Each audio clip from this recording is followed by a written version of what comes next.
What is going on, everybody? Looks like we got two people in here. Go ahead and drop a comment. Let me know who's watching. We'll hang out for a couple of minutes. I don't expect a giant crowd to join, but kind of get, let folks get in here and then talk about what we're going to build. I don't think there's any major competition right at this time. I know sometimes TRD Adventures likes to stream on Thursdays, but he doesn't stream very often. So I didn't want to step on anyone's toes, but kind of been wanting to do a live stream for a week or so, and just needed to find a good time to give you all a little bit of heads up and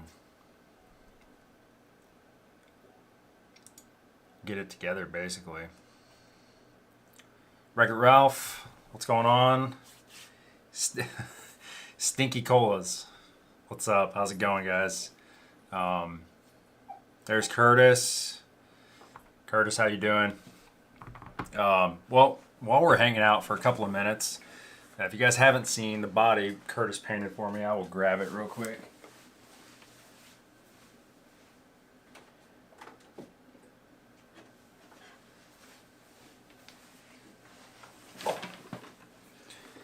Got my little small keyboard out. Got rid of my big one.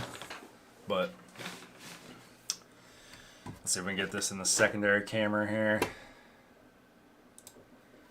Yeah, not the best lighting. I kind of wanted to do low lighting, but here we'll kind of see it a little bit here.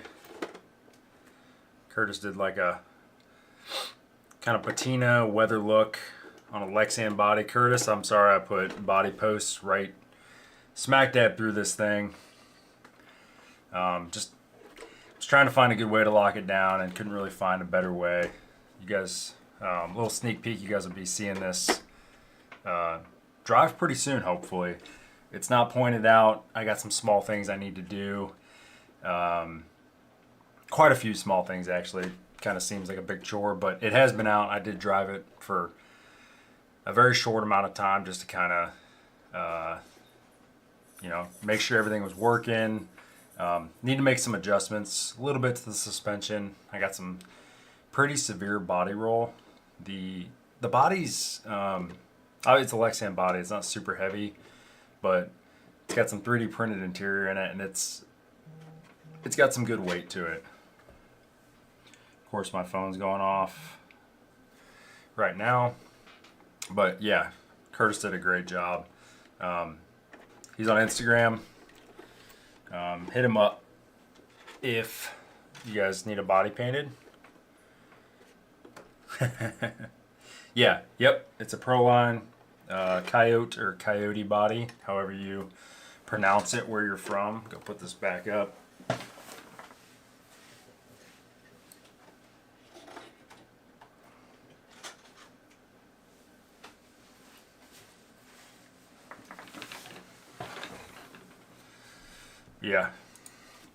Yeah, it turned out really good. The build's going pretty well.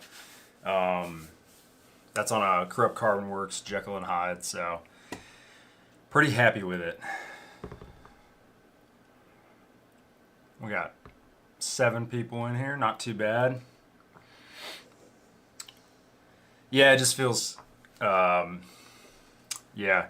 they're really nice bodies, but yeah, to Curtis, he says, it's yours, do what you need to make it fit. I appreciate that. It did feel I felt a little guilty though, punching those holes through there, but I do want to compete with it. That was the whole point of you sending it to me, so hopefully going to get it out, kind of local comp here fairly soon in the next few weeks. Get the truck running, do some tuning on it, but yeah, I just wanted it to be locked down as good as possible. I didn't want it to be something that looks so nice that I baby it and it never really gets driven. But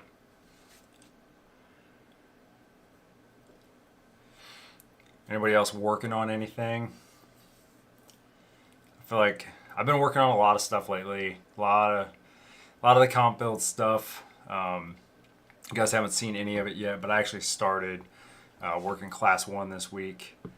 I just placed an order early this week for a bunch of links. Got my links. I kind of mocked them up with leftover links and measured them and ordered those. I ordered the Vanquish titanium builder links. To be honest, they're priced really well.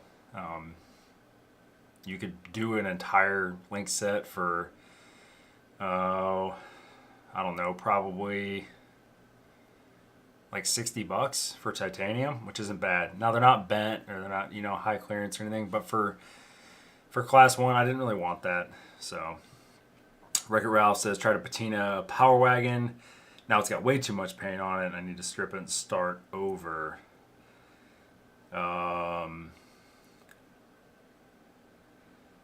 Curtis might be able to lend some guidance. I mean, you're not looking for me for help, but I'm not a painter.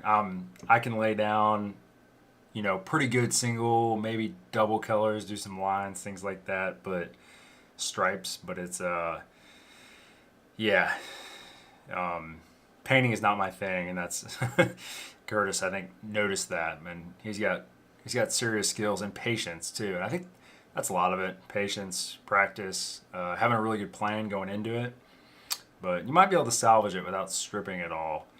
Yeah. Yeah, go ahead and hit him up on Instagram. Curtis, I don't know if it'll let you drop your Instagram in here. I know YouTube chat's got some rules, but it might be in the video description. It may not, though. Let's see here. Yeah. So Curtis's Instagram is his last name dot his first name, and I don't know if I say your last name right, Curtis. Knudsen, what I would imagine. So Knudsen dot Curtis. You can find him on there. Stinky Cola said, "Do you do any 118/24?" A little bit. It definitely is not my thing. We have a local hobby town that just moved stores. They changed owners, and they're actually putting a small, like a micro mini course in. They bought an adjacent storefront.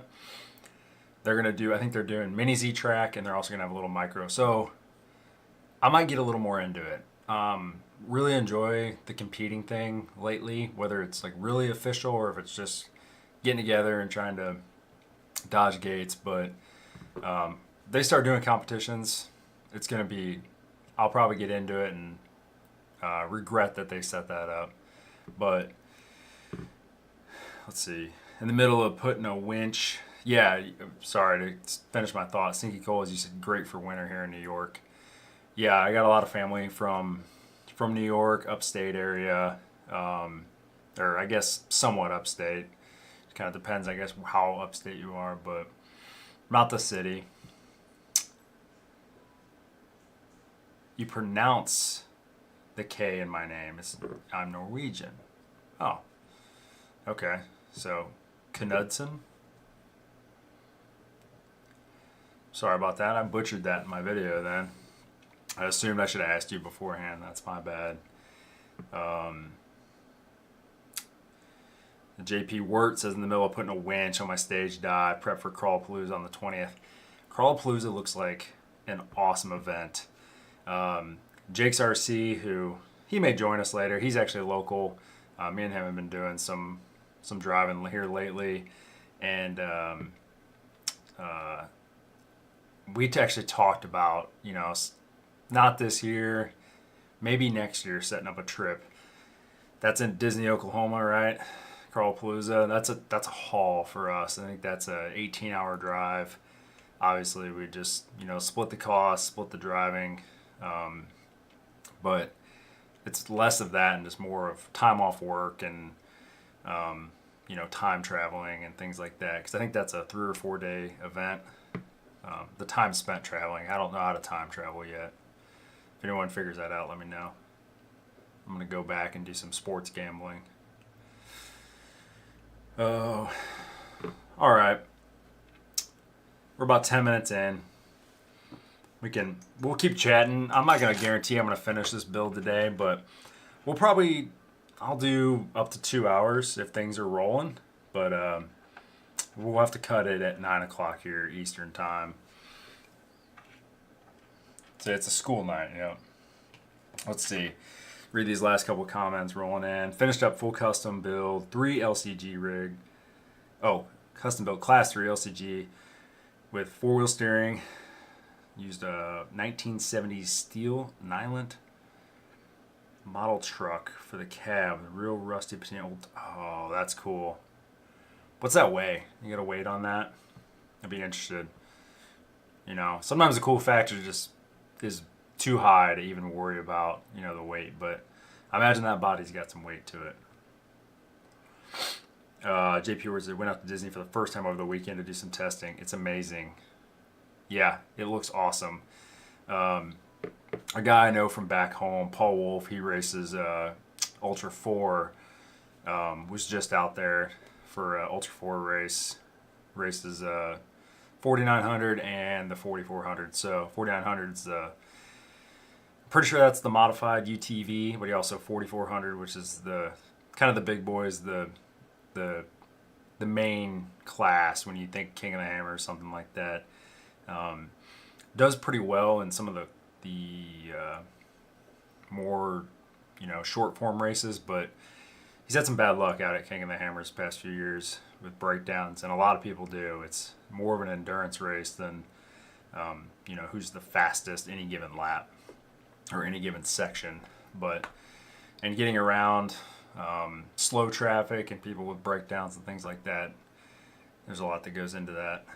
That's kind of the only racing I really watch anymore, and I don't watch it religiously, but yeah, the 4400 stuff is really cool. But all right, let's talk about what I'm gonna build. Almost poked my eye out with this drill bit here.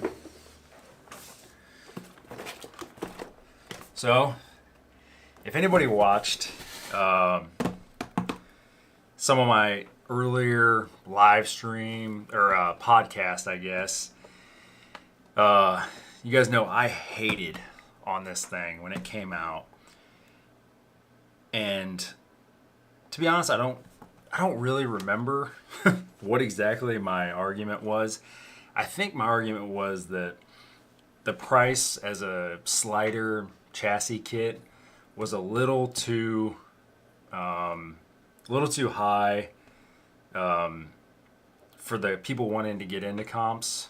By the time you outfit it with nice stuff, wheels, tires, body, electronics, you're getting to a pretty decent price. And my argument was like, people who want to spend that money are just going to go full custom anyway. So, but obviously I was way wrong. This thing has been crazy popular. A lot of people who have done full custom rigs still get one, you know, have ended up with one of these and really like it. I mean, Wyatt Mellon, the engineer at Axial who designed this, actually just won Worlds at the WRCCA out somewhere on the West Coast, and he won it with this, you know, the Axial chassis rails. Hold on, buddy. Okay, my dog is he's being needy right now. I'm gonna mute you all real quick.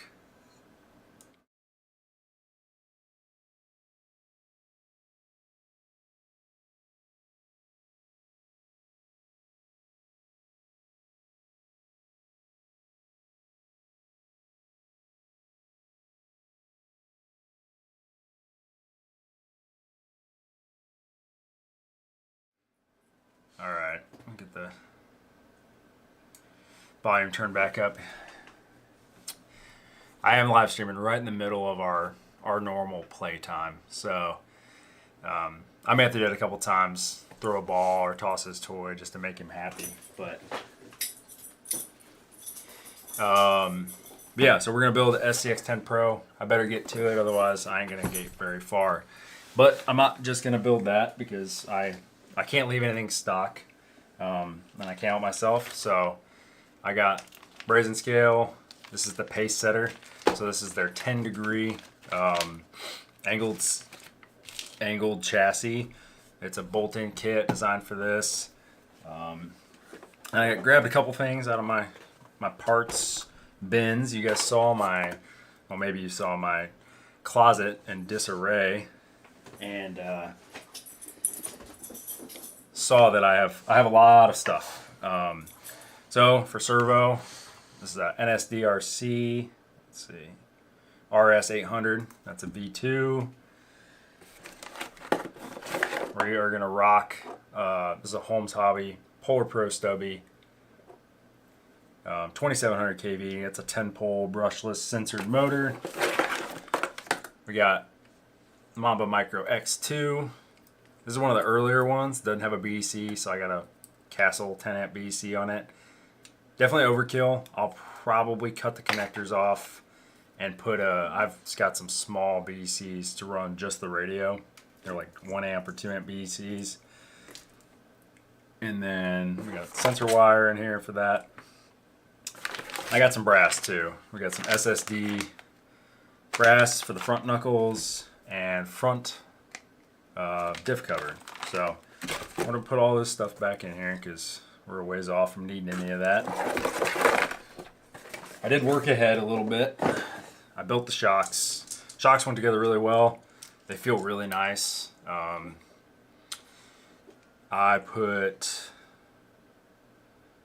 There's no fluid in them yet. I had to think about it. Nope, I have not filled these yet.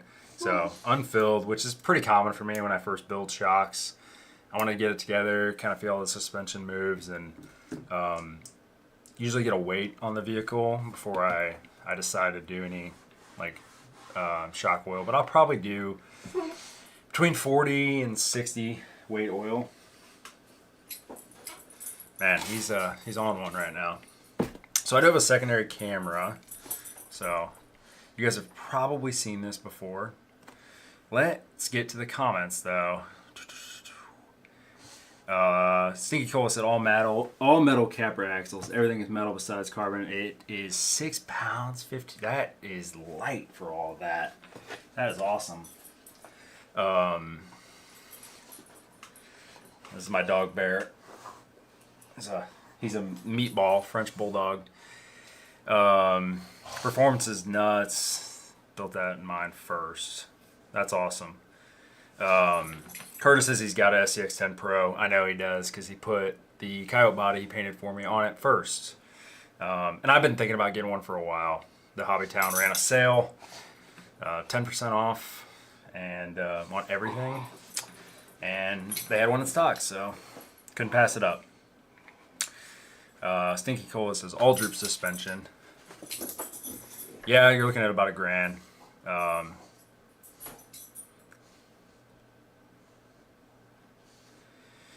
Let's see. Built a high-low with way too much money. Yep, I got a high-low sitting up there just out of sight too. Pretty much done. Needs a little bit of work. Panels, I just gotta put some paint on them. Let's see.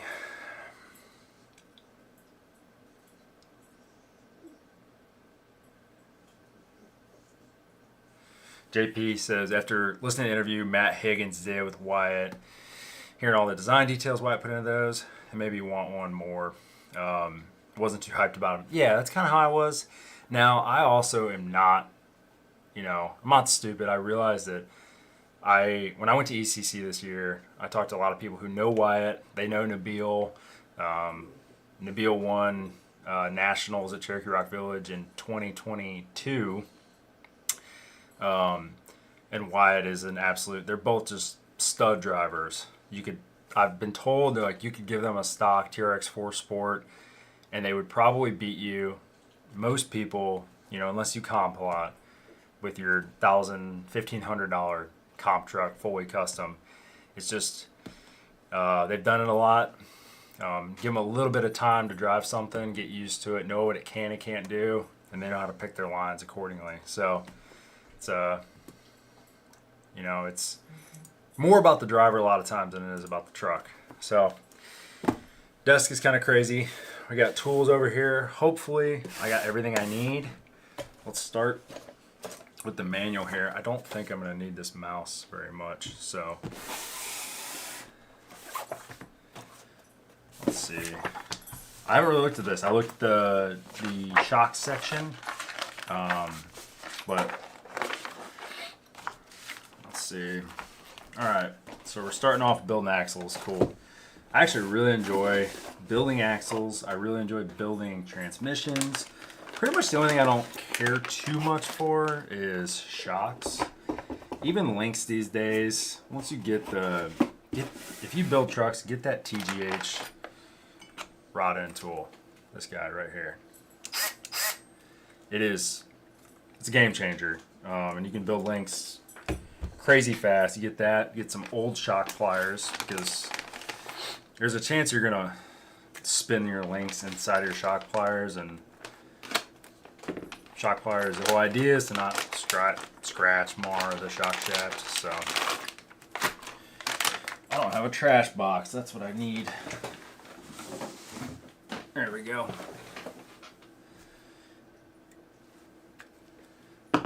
Vanquish tools, I hope. Yeah, you know it. Again, quality of life things. I rocked ProTech tools for a long time when I bought this little tool pouch. ProTech tools are awesome. Really good. They got spinning cap on them. The second you go, I don't know if anyone else, if they haven't patented this, they should. This bearing cap.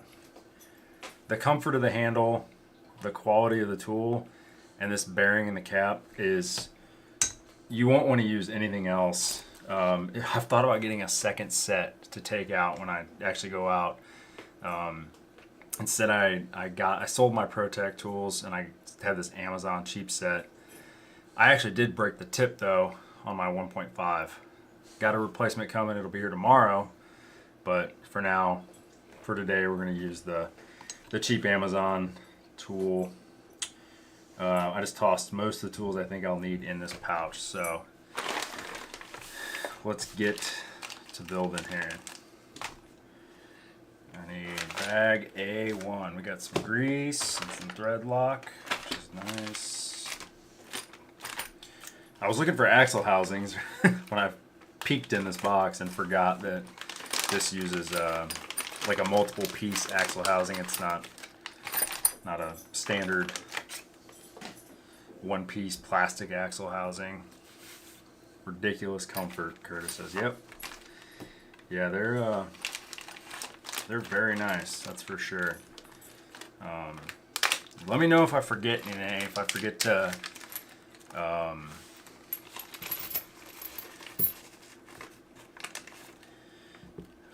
to thread lock something I should, call me out. I imagine I'll probably get a little distracted. JP's talking about Wyatt's interview. I actually haven't seen that. That's recently then, I'm guessing. Set up. Okay.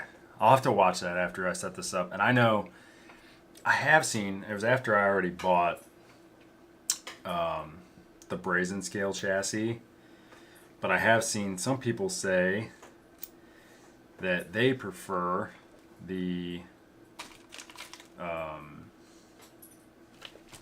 let me get a parts tray real quick.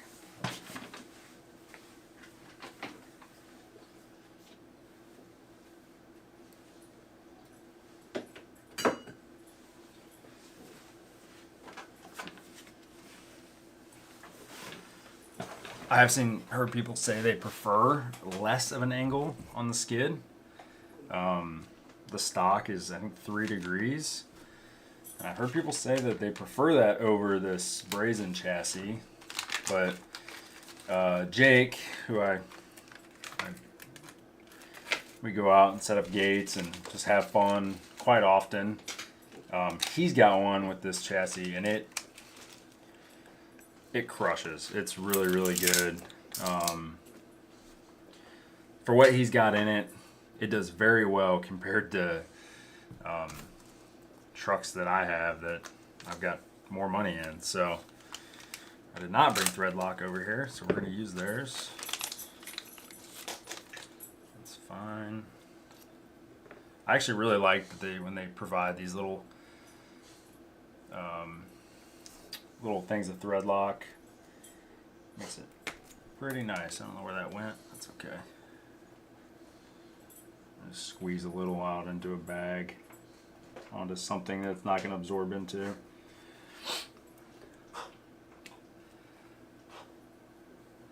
My dog's angry, and he's shredding his toy right now. So if you guys hear any weird noises, I actually have 2 dogs. The other one's just better behaved, I guess.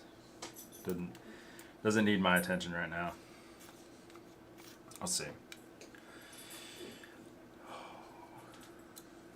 Need to verify the axle length. Offset is minimal.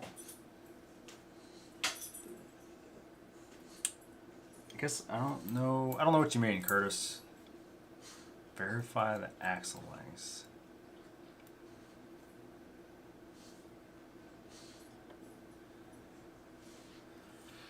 The offset is minimal. Stinky Cola says, "Got what chassis is that? 9 degrees. Is it your own?" I'm not up to speed on all the different chassis out there.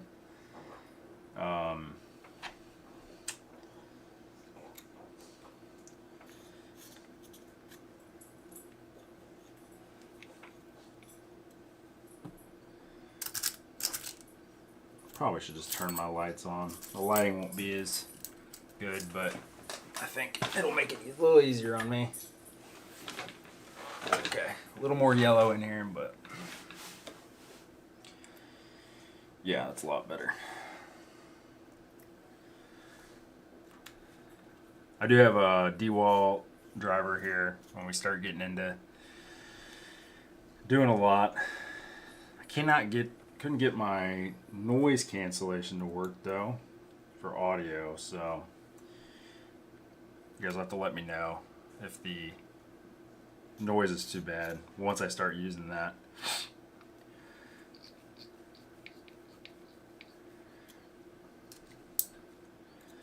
Yeah, I didn't, in Vanquish's defense, I did something really stupid with my 1.5mm driver to break it. I was trying to align a output on an axle, and the truck was on the ground to get just to spin it just a little bit. I don't know why I didn't pick it up and spin the wheels. Just a total brain fart.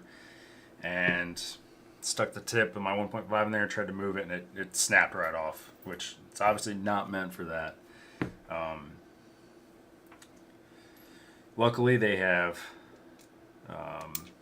replaceable tips, and they're not bad. And I don't know, there's like $5, I think.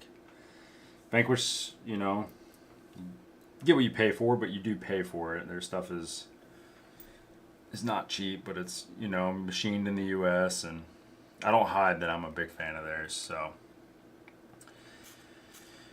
let's see. Stinky Cole says,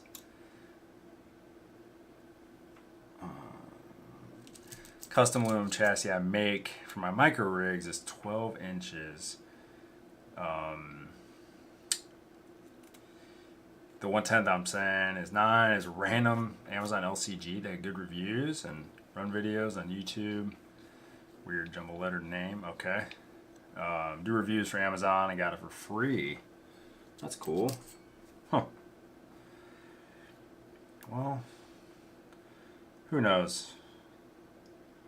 Always looking for stuff. When building axles, there's a 1mm. Oh, yes, I did. I watched part of a live build on this. Yep, thank you. I do appreciate you reminding me of that, because that is something I probably would have overlooked, especially doing it, on the live, trying to read and talk to the wall.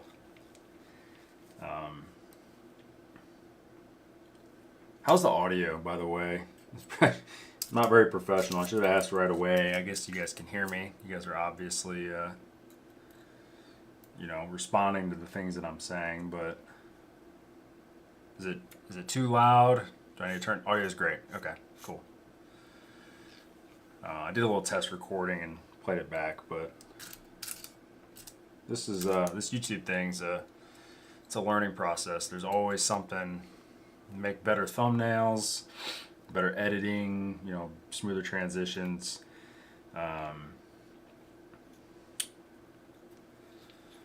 It's a learning process for sure. I think I have like 80 videos, which blows my mind. It doesn't seem like I would have that many, even in that amount of time.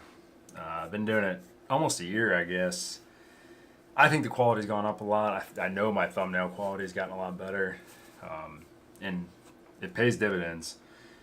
I don't, you know, I'm not trying to get rich, not even monetized, but, you know, I want people to watch the videos if I'm going to put the time in. So, all right, so we got 2 sets of our ring gear on the lockers. Let's see. Huh. All right, I got to figure out what bearing goes on this.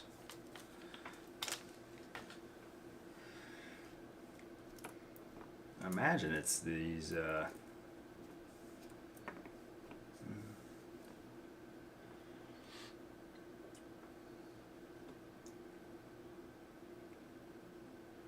figured it'd be these non-shielded ones, but yeah, it's gotta be the only ones that'll fit on here. Picture's not very good. Picture here's got shielding on the bearing, and they're definitely the only ones that'll fit, that you have 4 of, are non-shielded. It's the little things, slow people down. People can, you know, especially newer people are a little more prone to make mistakes. That's not a big deal. It's not an insult to them. My first kit was a TRX-4. The full chassis, so locking, all the lockers, it came with all the electronics and all that stuff. Pretty easy to get a mess going. I'm not used to building over here, so let's see.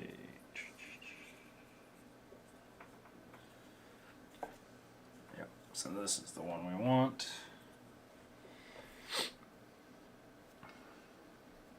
Big bearing down in there. Nice tolerance there.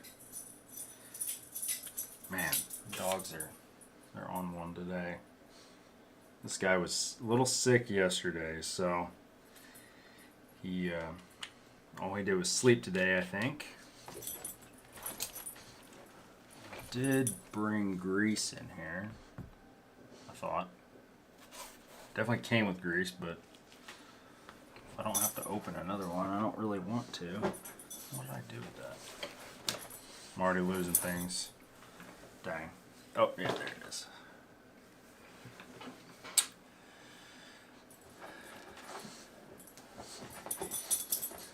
Let's see. Wish I had the extra money to buy more Vanquish stuff. Yeah, JP, there's no shame, obviously. I scoffed at their stuff when I first started out. I said, there's no way I will spend that much money on wheels and not get the hubs. It just seemed absolutely ridiculous. I'm guessing I'm probably building the front axle here. Yep, I am. So I want to put my weighted front diff cover on here.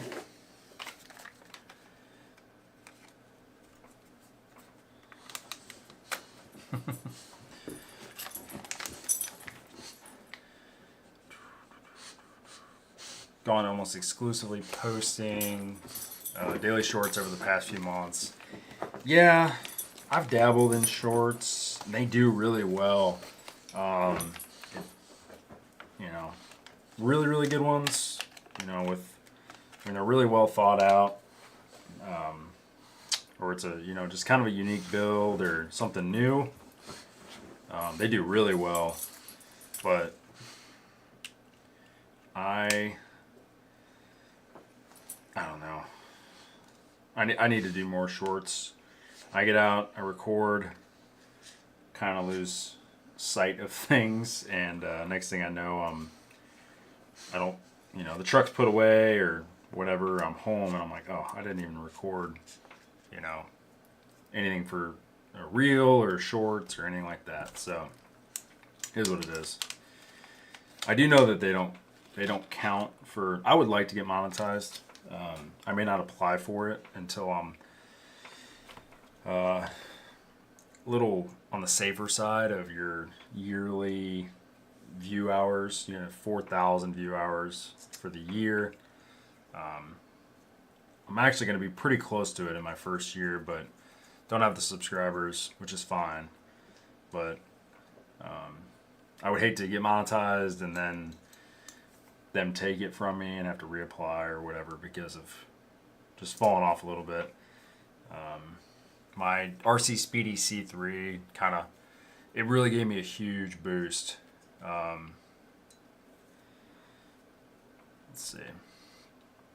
Curtis says want to hit Beat the Creek next year. That one, I gotta watch more videos of it. I don't know much about it. I've heard a lot of people talk about it. I don't have the best terrain where I'm at, but I will say if I'm gonna travel, I would, I'm gonna be kind of picky about the terrain. We have really good terrain within like 2.5 hours. Stone Mountain. I kind of found a really good spot where people do comps. I got a really short little video I did there a month or two ago. And then there's a dam south of Atlanta that has really good terrain too, and it's pretty awesome. So let's see how this feels. Oh, we're good. Sweet. Okay. On to A3. We're doing chassis mounted servo.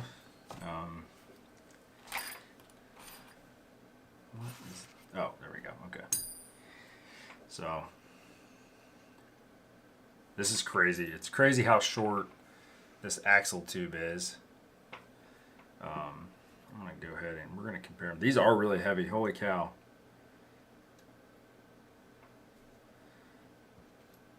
Ah, okay. I see the shorter one. So 72.27.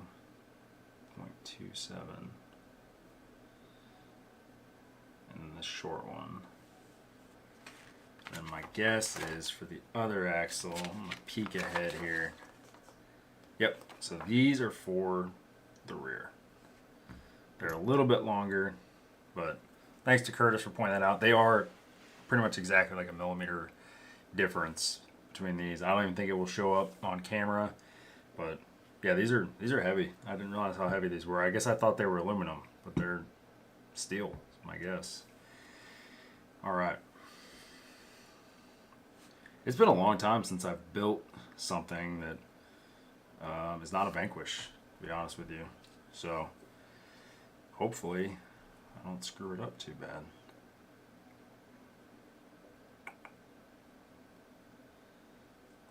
That don't work there. What am I missing? Oh, this goes through here. And then try not to ignore you guys too much here, but okay. I don't think it matters. Oh, yes it does. It does matter. There's a flat spot to index the axle for the diff or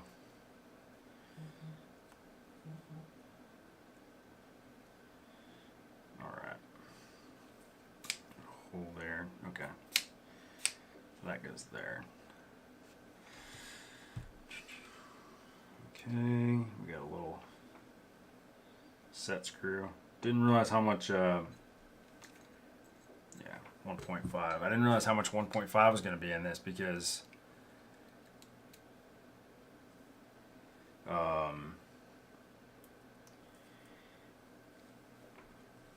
yeah, RW Pelham. I don't mind sharing. It's oh shoot, I'm blanking on the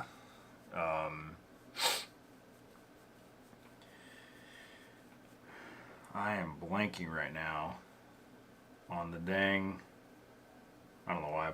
Don't think I needed to put thread lock on that, but okay. It's kind of weird. It's set screws, but shouldn't back out. It's got plastic, but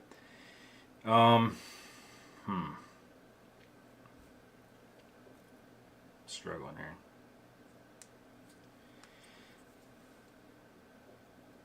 But yeah, I cannot remember the name of that dam. It's I don't know. Yeah, about roughly an hour south of Atlanta. Let me look it up real quick. I'll tell you. My phone is going crazy. People don't want to talk to me all day. And then saved. Let's see.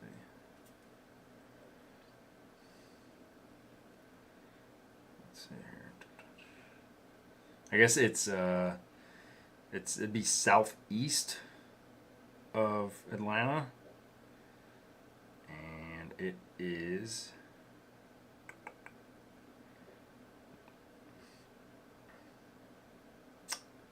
the dam has a name, and I cannot think of what it is.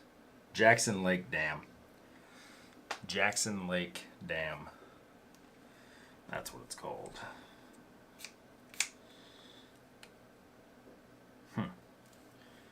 I don't love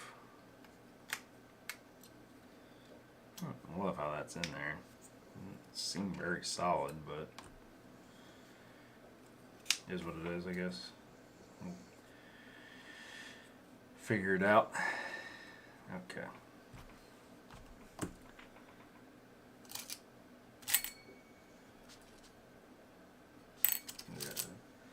A little 10 mil. It's gonna go in here. I know it doesn't say to use thread lock, but we're gonna use it. We're going into this metal axle tube.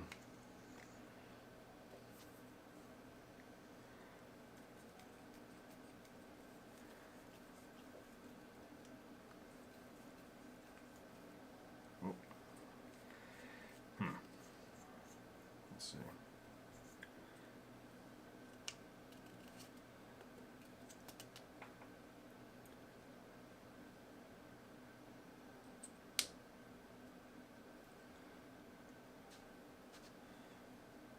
Struggling here.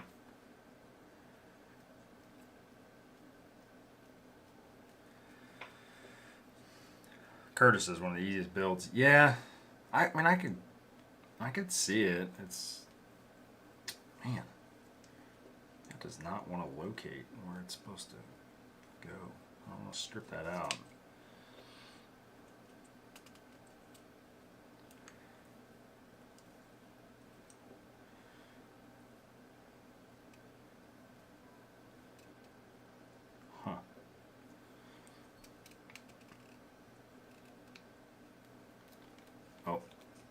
Hey, there we go. We got it. Struggling. RW Pelham putting together. Yep, Axial SCX10 Pro kit. Yeah, it's just out of the frame there, but that is what we're working on. That is way too long. That is not the right screw for that.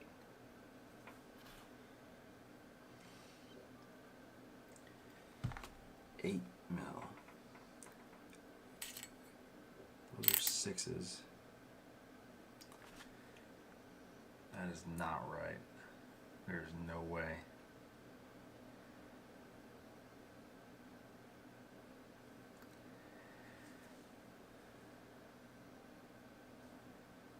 Oh, I put it in the wrong dang one, that's why. I'm not off to a great start. You guys might see some axles get built.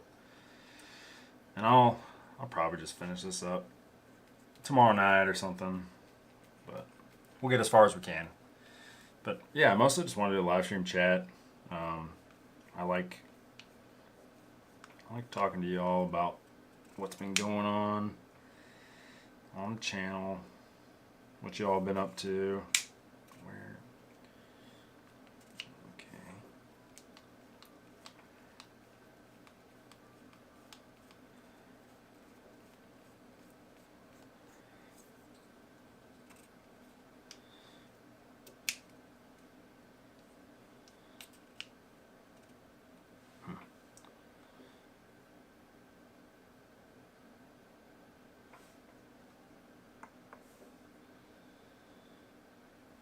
Show me completed one. Yeah, okay. All the way out. That's weird.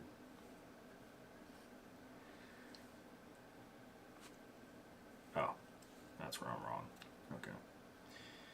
Man.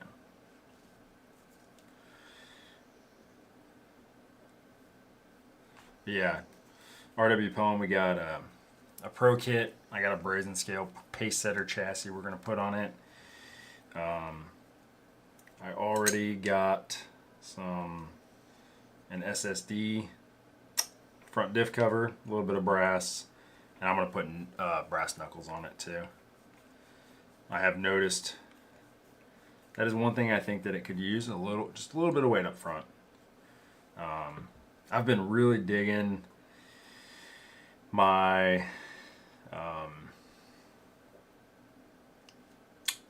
F10 portal builds, whether it's Phoenixes, just kind of those portals in general.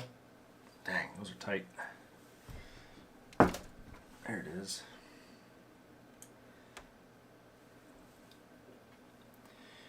All right.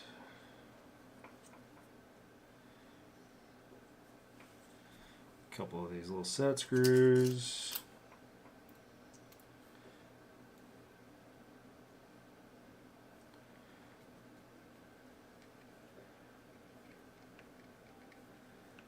It wants them pretty far in there, but I'll look down the axle tubes and we'll see.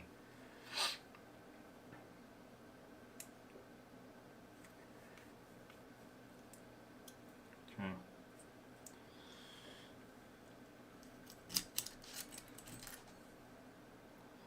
Thanks for tuning in, everybody. I appreciate the company. Let's talk. You guys are pretty caught up on what I'm building right now, watching me struggle with this. We can chat a little bit about yeah, there was a guy who ran one of these SCX 10 Pros at ECC, pretty much bone stock.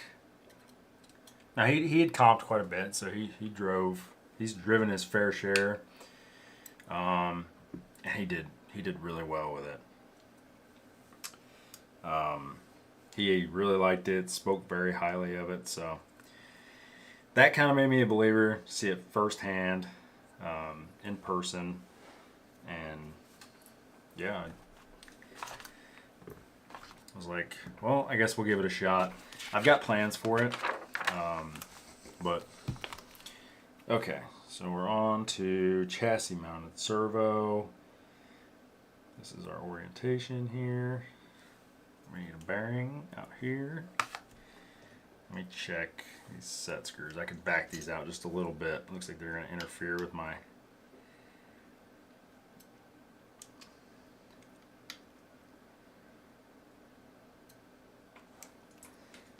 yeah, it should be good. But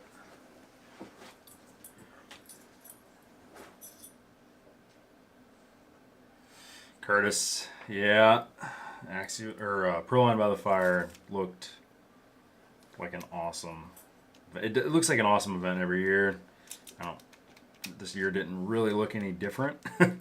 I'm always really, really jealous of those that are there, but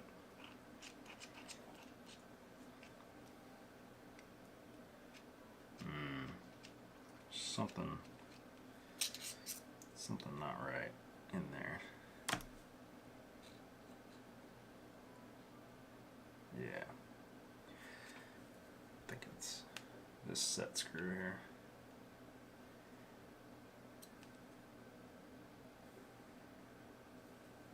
try that. I'm just trying to make sure that it spins. This set screws, yep, there it is. Nice and smooth, okay.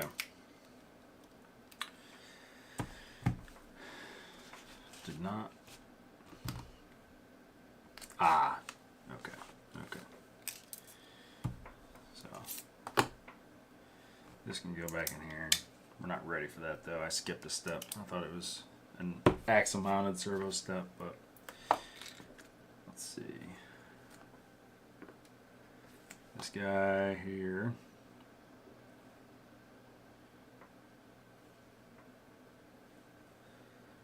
Let's see which one goes where. That's the question. This is for the passenger side.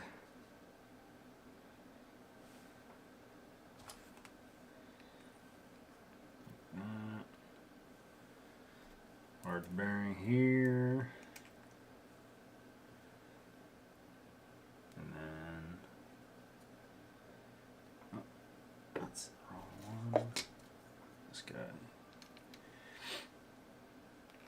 Yeah, crawling by the fire looked pretty awesome. That's an even bigger commitment. I'm gonna make it out there one day. I say one day, you know, wishfully, but I think it'll happen. That's one I don't think would be too hard to talk my wife into tagging along, just because it's a totally different place and meet people, and maybe we'll wait for the channel to get a little bit bigger before and do some filming while I'm there and kind of make it a little bit more of a quote-unquote YouTube business trip. Oh shit, pardon my language, just ran the driver into my. Curtis says have to come out. I will let you know, Curtis, if I'm out there. Looks like it would be an awesome time.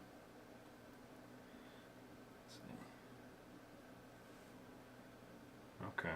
Oh, all right. I'm tracking.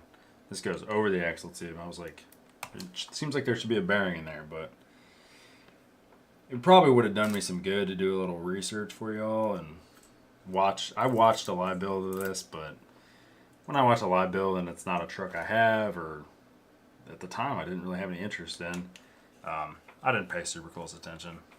The one thing I remember is that axle tube thing.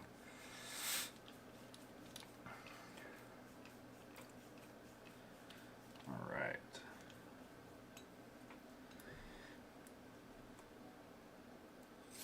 So I'm gonna go ahead and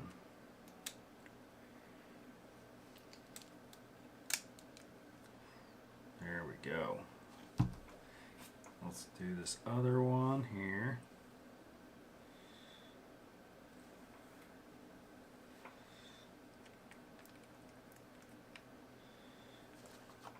Bearing. Oh, shoot.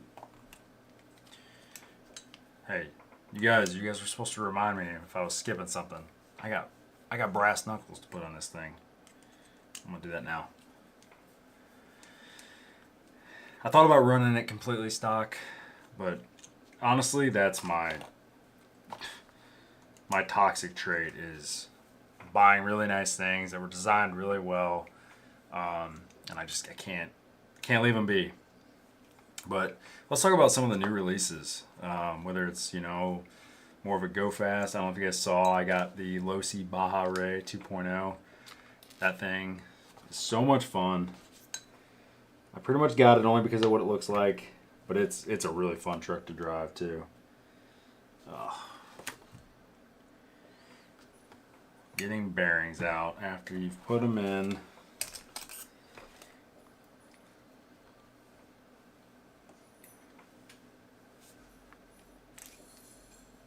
Oh, I got my bearing on there. Okay. I think, right? Yeah, okay. It's falling apart. I use a little pick usually. I can usually get it out. There's no exposed shoulder on this. Yeah, it's coming.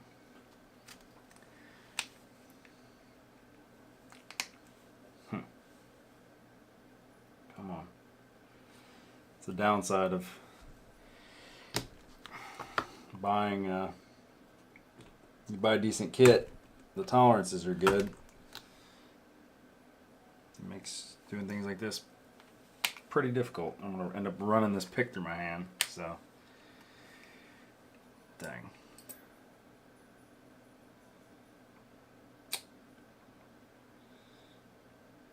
Yeah, they don't make that easy to get out of there.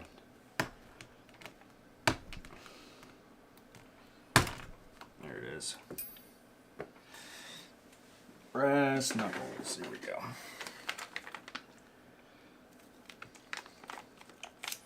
Get that jet boat. Yes, I did. I watched Vanquish's live stream with Jim, Ripper Machinist, and we kind of knew.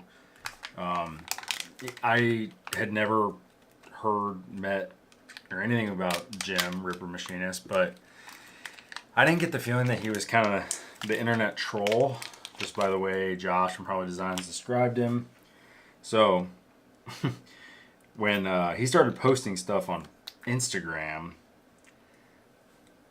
I kind of figured there was some legitimacy to him, them work on it. He posted a poll at one point and asked people what they would want to see. So, I don't know how much input he really took. I read the comments a little bit. Or maybe it wasn't a poll, maybe it was just a post and people were posting in the comments, but all right. We're back in business here. We didn't lose any bearings in there. Okay. So you don't use the stock kingpins, I guess, or it's got little brass inserts and regular screws that go in there. So let's get a little more thread lock. Yeah, that jet boat is sweet. The Blake Wilkie jet boat. Yeah, it's pretty cool. Probably have a place I could run it. Honestly, the lake that I crawl at would probably be pretty fun, but yeah. Yeah, I think he knows what he's doing when it comes to machining. I mean, he said the other day, I didn't realize I think he's their only machinist. Like actual machinist that knows how to program them. Some of the guys have learned. Oh, I don't need thread lock on this. It's going into plastic. But they make nice stuff. So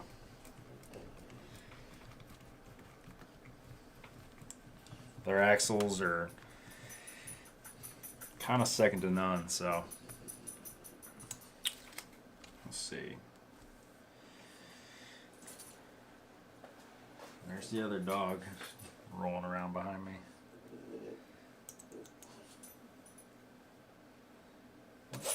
Oh. I'm slow rolling this. It's tough while trying to talk.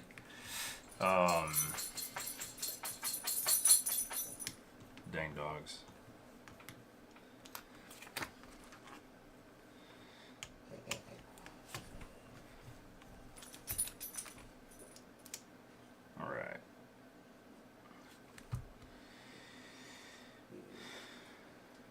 Those are the little 5mm screws here that go in.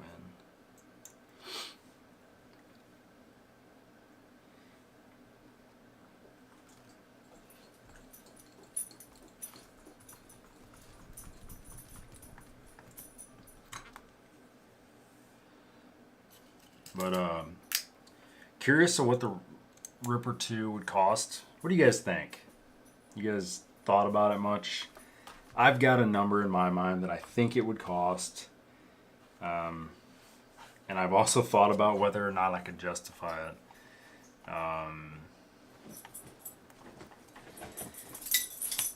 Kind of curious what y'all think about the Ripper and all the. It's a collector's thing behind it, right? Is it worth $6,000 to $10,000? No, of course not. It's a freaking RC car, but you know, at the end of the day, anything is worth what people are willing to pay for it, and people are willing to pay it. Guys, sell them. You post one for $7,000, they're gone pretty much right away. So, yeah. What do you guys? 2,500. Okay. I think if they want to have it be. So I have kind of two mindsets, and I really have no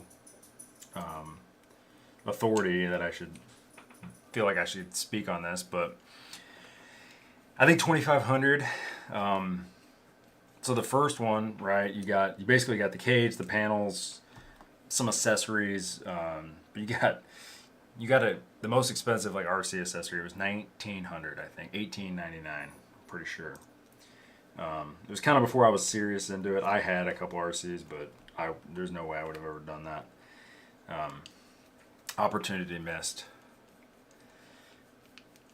So I think with 2,500, I think is probably a little on the low end. I have thought about around that number. The problem with that price, I think, is they would sell probably a ton of them, right? Because a lot of us have $1,000, multi-$1,000, you know, and maybe you sell a few to make room. So I think they'd probably sell a ton, and I don't think they want to sell a ton. I think they want it to be kind of an exclusive, cool thing. Whether you agree with that or not is, you know, your own opinion. I'd see it both ways. I think it is cool. The uniqueness. It's kind of a flex, you know. It's like driving a Rolls Royce or a McLaren or something. You know, you don't. If you didn't care what people think, you wouldn't take it out in public. So it is sort of a flex, but there's just a really cool factor to it. You know, fully machined. But on that note, you know, it's. So I think somewhere in there, probably 2,000 or probably 2,500 to 3,000 is probably the low end. I think they want to make it really, really exclusive. I think they're going to go over 3. And it depends how complex it is too, right? Or if it comes as a complete, maybe they send it to you. They're definitely going to build it on a VS410 chassis. I don't think anyone, I am not a gambling man, but I would bet money on that. I'd be shocked if they didn't. So our front axle's seemingly done here. Let's start on the rear. So maybe they do 3,000 and it comes with the VS410. Maybe, you know, it comes with the machined axles, because the more they bundle up, the more, you know, they can kind of save on, they can charge a little bit more, but they can make more profit margin on it instead of selling things individually, probably. It'll seem like it's a better deal, quote unquote deal, but yeah, so I think anything over 3 is just absolutely ridiculous. I mean, anything at that price is going to be ridiculous no matter what, but it's yeah, that's my speculation. No idea. I would be pumped if it was 2,500, and I think I will buy one if it's that price. I really do. Stop. Quit crying. Go away.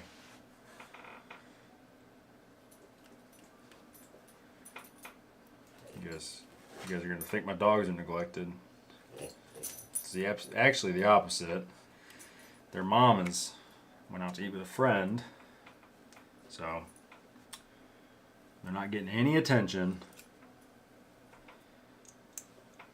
They always get all of it, but yeah, I could see like a 2-tier thing. You know, if you already have a Phoenix or whatever, you kind of have the foundation laying around. You don't. Oh shoot. You probably don't need, you know, the chassis or anything. I definitely don't. Depending on what the style of it is, I'd probably, the HD 44s are good looking axles. That's probably what I'd want to put under it. But yeah, maybe they have a 2500 option and a 3000 option, but it's gonna come with, you know, really cool stuff. I'm actually in the market trying to sell my Harley.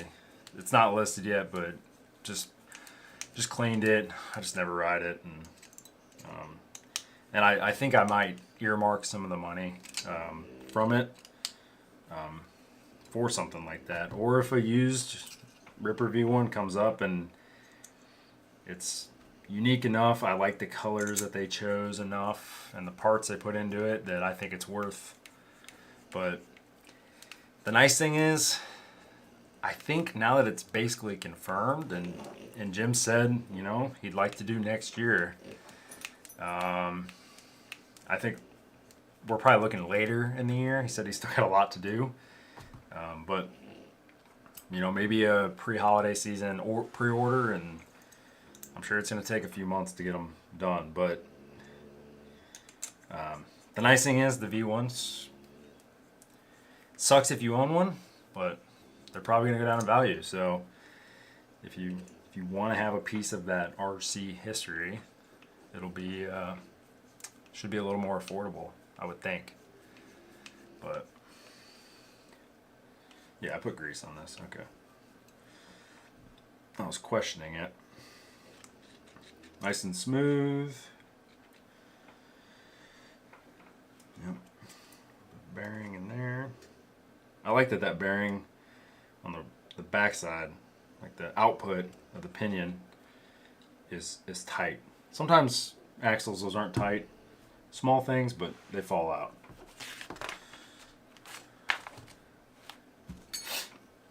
All right. This is our orientation. These. Okay, so this is our number 1. Axle tubes should be identical, but maybe not.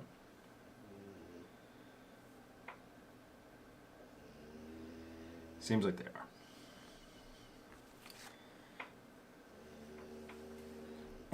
My dog is snoring. Yeah. I to sum that up, I think 2,500. I would spend it.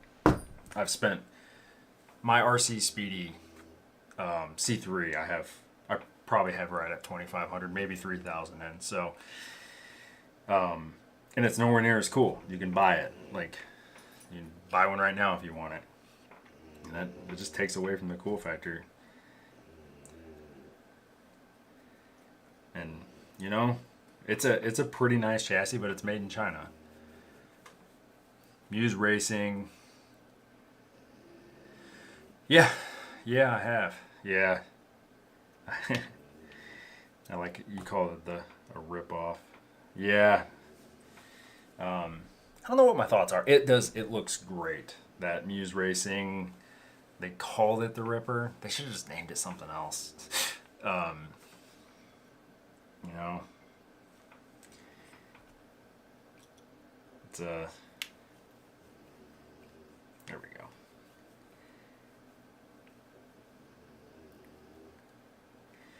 But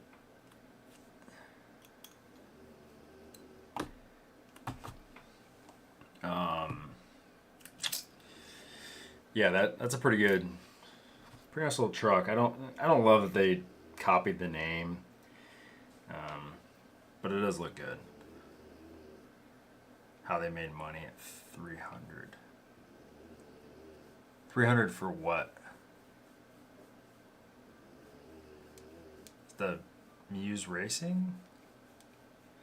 Are those $300? That seems high.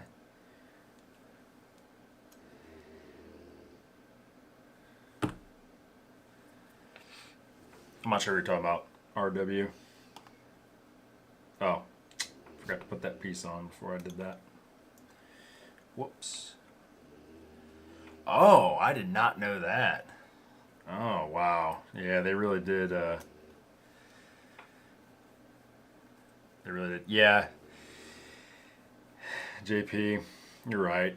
And that is one thing I'm not going to get preachy, and I don't judge anyone for it, but you guys won't see me run any AliExpress knockoffs. No Chankwich wheels.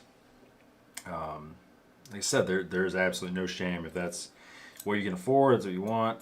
I would never guilt anyone. Just personally, I would not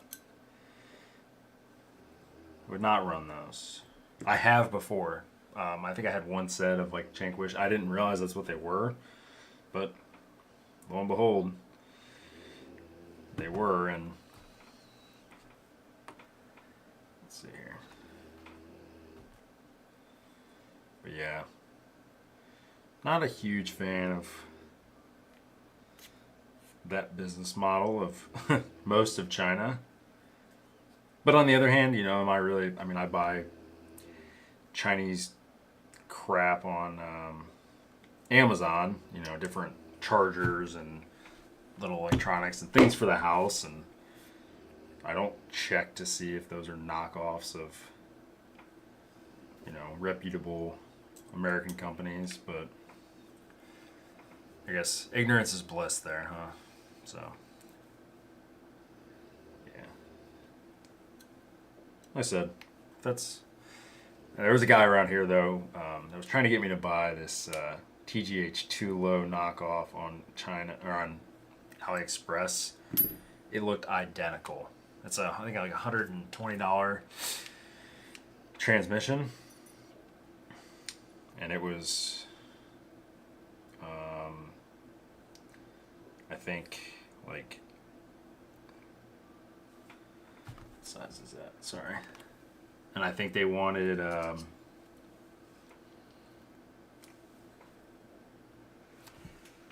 like $40 for it, or maybe even less. It might have been $25. It was crazy. It's probably, in the short term, probably just as good or very close, but those guys worked hard to design that and just got copied. That sucks. I'm definitely a patriot, so I really enjoy seeing American companies do well. We gotta pay for it sometimes, It's like Vanquish's brass. Their brass for the F10s, stupid expensive, but it's brass that came from the United States and it's machined in the United States. So it doesn't get much better than that if you want to support our nation. But looks like this grub screw is sticking out just a little too far. Okay, one side's done. Let's do this other one. Oh, this must be... Shoot. I hope.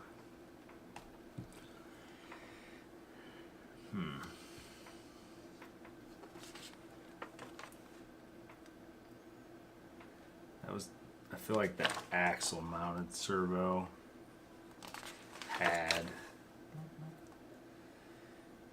It had a number 1 on it. Okay. That's a number 1. Huh. Well, hopefully it's right. We'll probably find out way too late. But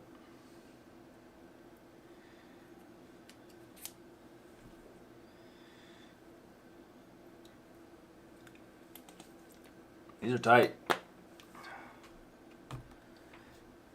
Let's see. All right, let's get back to the chat here. Yeah, direct cop. Oh, okay, yeah, yep, too low. Saw a video guy direct swapping parts from real to knockoff. Only difference in China, didn't do the lightweight machining on the internal gears. Yeah, that's a bummer. It really is a bummer. But I get it, you know. Especially nowadays, inflation. You want to have a hobby and buy a house and a car and things like that. Everything is so dang expensive. So you got to save where you can and decide, you know, what if it matters to you or not. Some people it doesn't. That's fine. But enough about that. I'm not gonna preach to y'all. I got no skin in the game, so. Let's see. The 8 of you are real. You guys are dedicated. I appreciate it. I got a question. I posted a poll on here. What you guys think of that RC 4-wheel drive rock racer? I said I'll share my thoughts with y'all on here. I think it's probably similar to Skill Builders Guild. Matt last night was on their Wednesday live stream, and me and him pretty similar thoughts on it. I think it looks awesome. I think it's like pretty close to a shelf queen. I've never owned anything RC 4-wheel drive. I don't think. What the hell?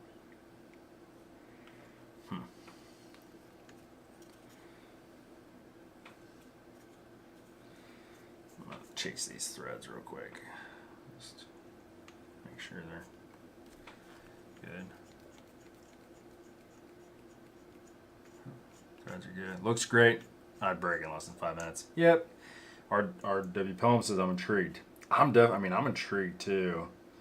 I just I'm kind of with JP Wirt. It's I don't know. There's a lot of corners that were I don't know if the corners were cut or they just were more worried about the scale details and aspects, but it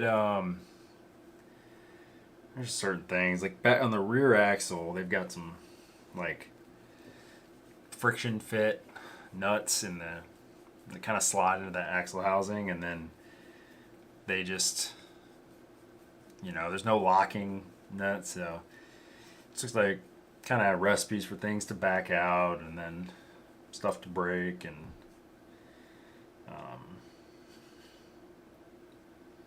that's my 2 cents for what it's worth. All right, let's see how wrong did I do this. Looks all right. It's all solid and together.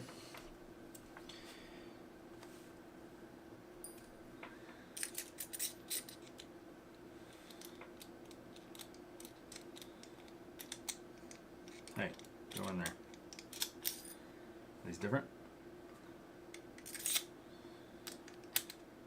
Huh. Blocking. Grub screw, I think, is in the way. Slightly. Yep. Ever so slightly. Watch those grub screws if you guys are going to build one of these. That one just slightly in the way. Alright. Another. Oh, okay. I was like, I'm going to have a couple extra bearings. That's not a good feeling. RW Pelham. Message retracted. RC 4-wheel drive is in my hometown. No thanks. Where you at? Visalia, right, Curtis? Am I remembering that right?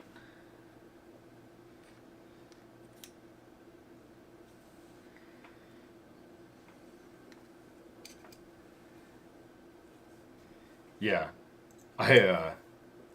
there was a guy that left a comment on that. I'm sorry if it was one of y'all. I don't remember. Yeah. Okay. That's what I thought.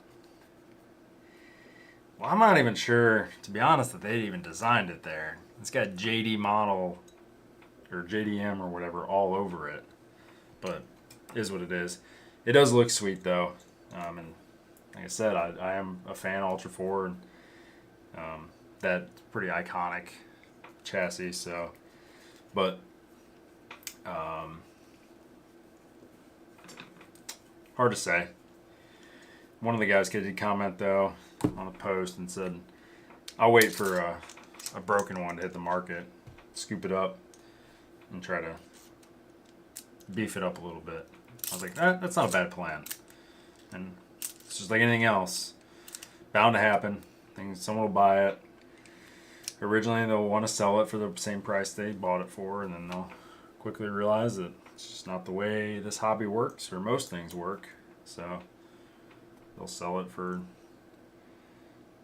some percentage of what they paid, and if you're willing to be patient and swoop in, but yeah, seems it's underpowered too, like 1200 kV on a rock racer.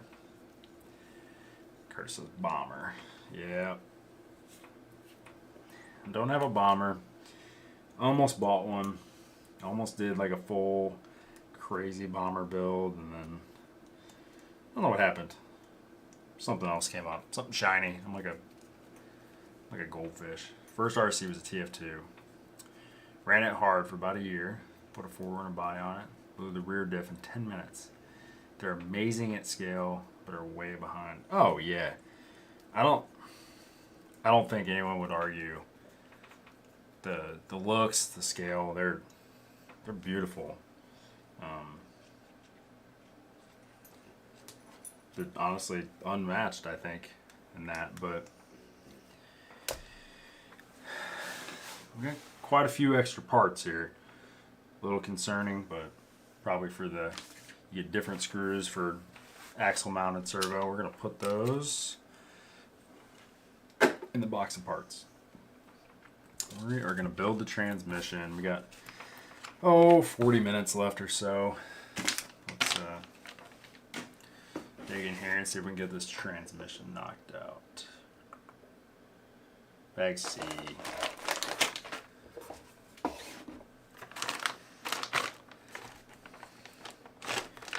On another note, what do you all think about the new Red Cat? Oh, these are drive shaft pieces. Just free floating in here. I actually think the new Red Cat, not the hauler. I mean, the hauler looks cool, but it's not what I'm talking about. Talking about the Ascent, Everest Ascent, their LCG. I actually think it looks pretty cool, and for the price, good chance I'm gonna get one, because I want to see how does it compare to a kit like this that you're gonna have 700-800 in, most likely. You could go really budget and probably finish this up for 600 or so, but yeah, I'm drinking off a straw. My wife has a Stanley, the social media famous Stanleys. I call this my manly. Got skulls, hunting stickers. But yeah, I haven't pre-ordered yet. I don't think they're available. I've signed up to be notified when they are for pre-order, but oh boy, we're gonna grab another parts tray, because I don't know if this stuff's gonna come back up. I feel like this is axle mounted servo parts, but just to keep things organized.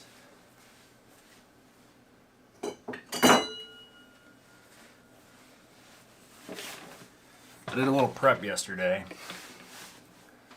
Y'all I had these little Harbor Freight, like $2, magnetic parts trays. They stack up real nice. I have 5 or 6 of them, and they were all full. They were full of oddball, leftover screws, things like that. And I usually, when I'm doing a build, I'll put a piece of painter's tape at the bottom of it and label what it's for, because I often have multiple things going on. But it just they'd sat there and kind of gotten out of hand. So yesterday I spent about 2 hours going through each and every one, sorting them, putting them back into my screw, like sorted screw containers. That was not a fun project. Not enjoyable. Alright, we're going to do our best to not screw this transmission up.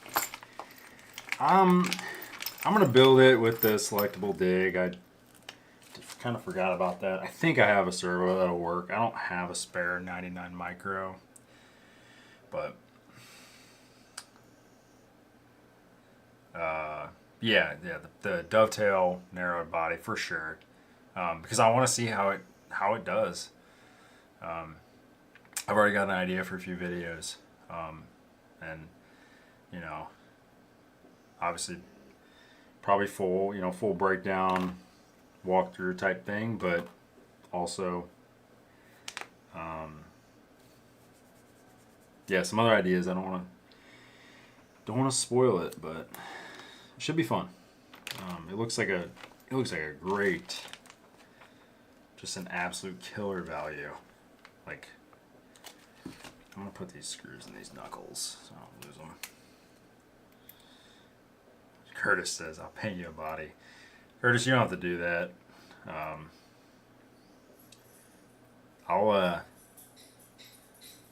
We'll touch base. I got so much going on right now that I felt bad at how long it took, and I haven't even I kind of just sneak peeked it a little bit. I still got a high load to finish my class 1. I've got that cross RC, so I just worry it would take too long to get to, or but when I'm probably gonna run it bone stock anyway, but if I need a body painted, I will let you know. Did you do any hard body painting, by the way? Would you paint a hard body? Because I might actually send you one.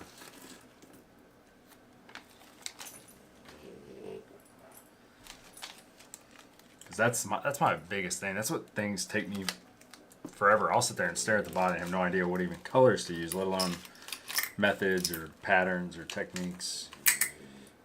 So, no hard body.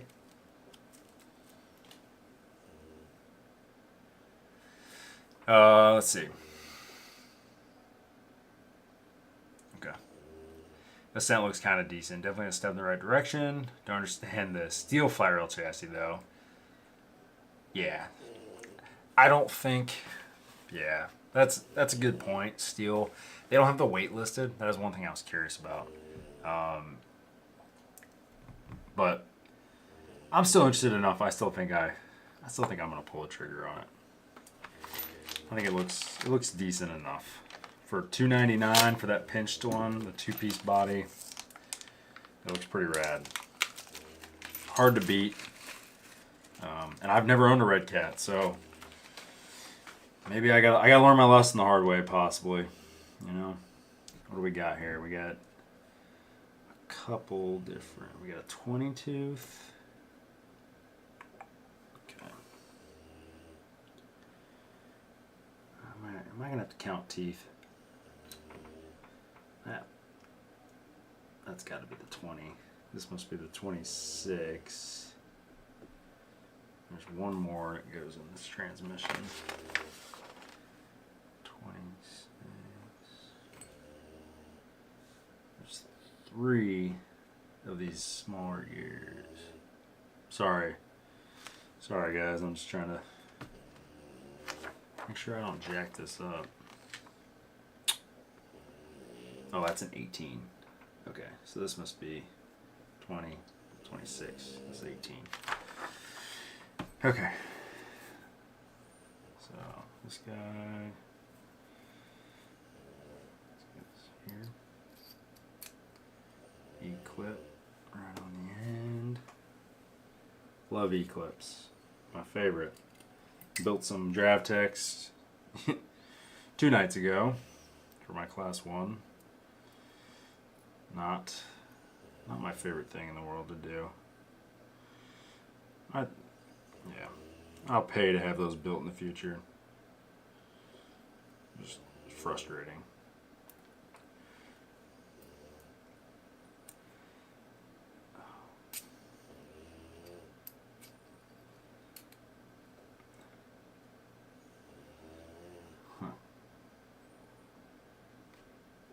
Right?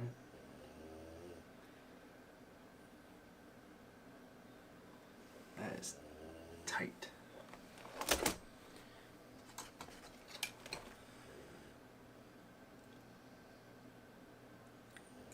Oh, okay. Curtis says he will paint it. Okay. I don't know. Yeah. We'll paint a hard body. Yeah, I'll have to get in touch with you.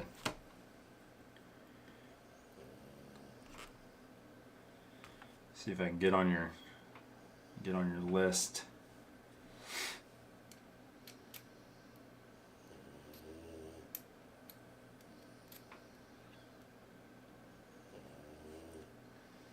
Bearing on the end here.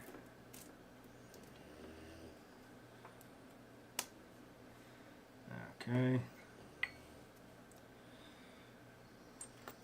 A lot going on in this transmission. Oh, they put the pins in over here. I don't love that. Let's put these over here. Hopefully nothing's rolled off. I do try to vacuum before, anytime I'm going to do a build. It's carpeted in here. So I do try to vacuum in between any sort of build. That way,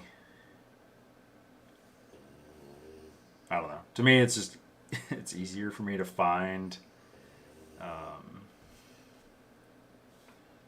Oh, geez, which one of these is this? 46. This is the 40. This is an interesting transmission. But that way it's easier for me to run a magnet along the carpet and find what I'm looking for in theory.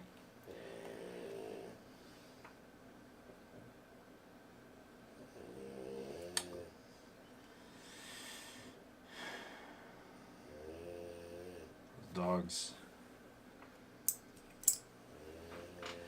RW Palm says, I found automotive paint match spray cans work pretty well on hard bodies. Plenty to choose from its auto parts stores. Applying a clear coat can mask the mistakes in the base coat.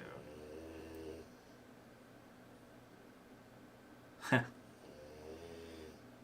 sure you're a better painter than me. That's why he had to help me. I couldn't do it. I'm not even, Josh, Harley Designs, he can't paint either. He claims he can't paint, but he's got design skills. I don't even have that. But that's alright. I don't know what I bring to the table, to be honest. There we go. Well, this is obviously for our selectable overdrive. A guy here local to me actually came up with a design. Oh, shoot. Is this? Okay, good. Alright, sorry. He actually came up with a design for a dig function in this transmission instead of the selectable underdrive. Sorry, same thing, but yeah, he's got them on. I think they're on a Thingiverse. Kerry Williams, I'm pretty sure. He's in the same town I'm in, but yeah, he was on mail call and Wednesday night takeover. But it just replaces the whole overdrive, and instead it's got like a, you can download on Thingiverse to do like a 3D printed back end of the transmission, and instead of shifting into a different gear for the rear axle, it locks the rear axle. Pretty cool. He had some metal 3D printed, and I mean I haven't messed with one, but I may ask him or print one out and do it, because I don't think I'm going to be shifting this too much. I actually think I would probably go overdrive in the front, underdrive in the rear. I don't know. We'll see though. That I am going to run kind of as intended. So, alright, so that piece seemingly is done.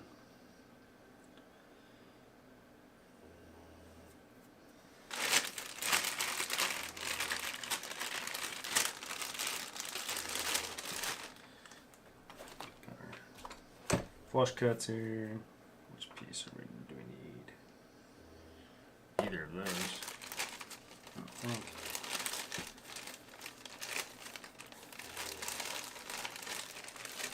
What piece is this?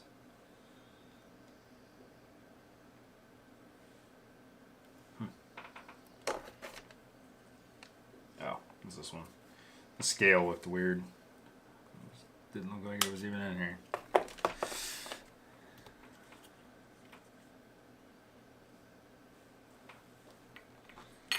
This live build stuff's not easy.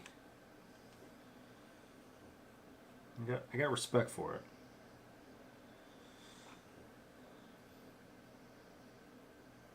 Oh shoot! Okay, I gotta put a bearing right there,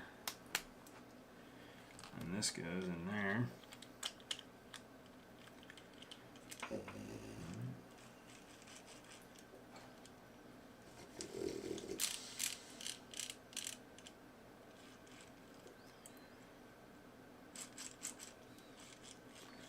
Everything seems to line up. I'll put a little grease in there. Okay, let's see. Y'all are chirpers. I know this isn't the most riveting. Let's see what else has come out though. I don't know. I haven't done anything live or even my podcast that I do like to do. Just kind of talk about what's been happening. I haven't done that in a while. Life getting in the way.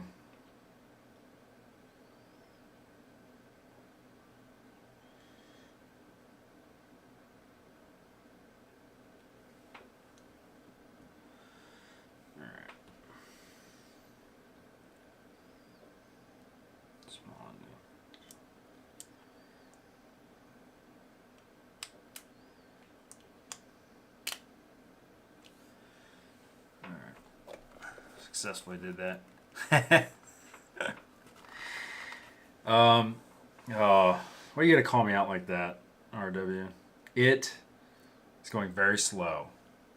Now, I'm proud to admit, I started painting it this week. Just the top, like the bed cover, camper shell type. I don't even know what you call that on a 4Runner, because it's a truck / SUV, those old 4Runners, but started painting that. Got it all primed, painting, whatever. So it's going. It's slow, but looking to do quite a bit more this weekend on that, and hopefully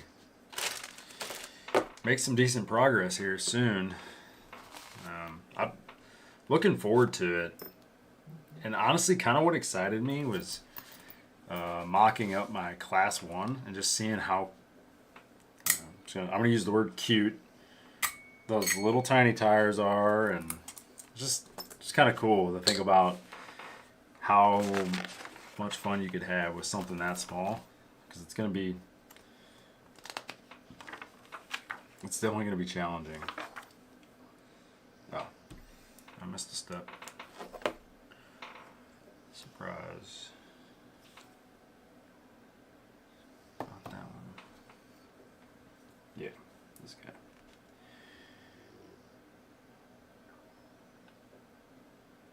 No bearing right there, huh? Okay. Suit yourself, Axial.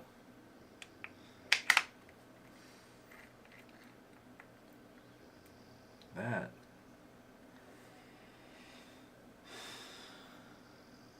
This must be supported right here. Probably why they didn't feel like they needed one. Sorry. But yeah, Forerunner's coming slow.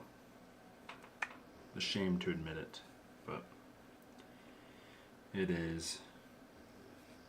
We'll get there. I don't think I ever promised it was going to be quick.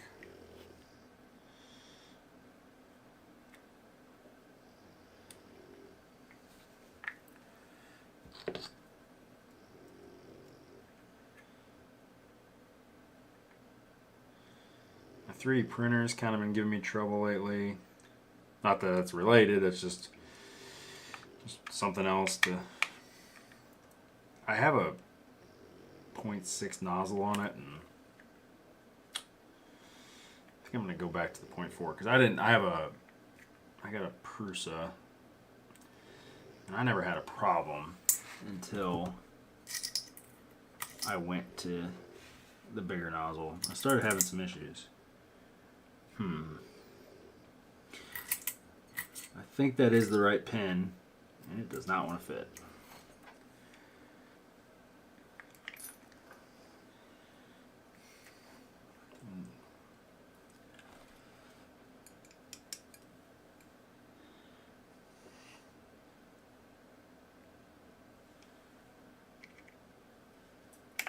Dang. Huh. That's crazy.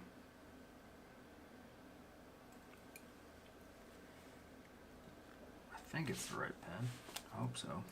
I'll just squeeze it in there.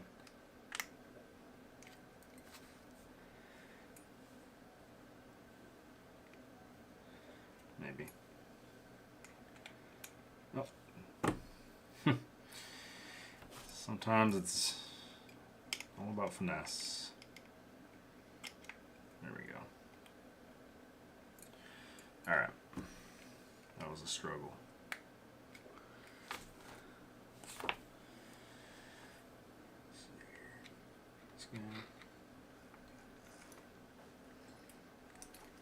And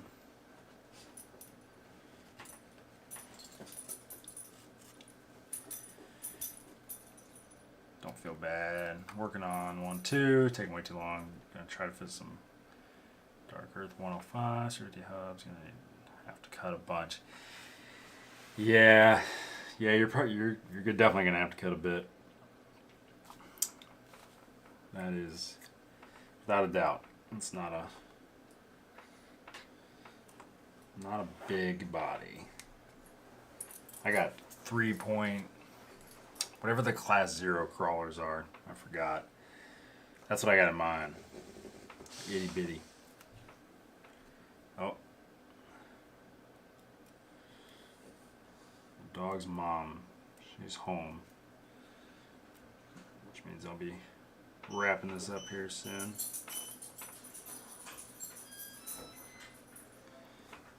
One second, I'm gonna mute y'all.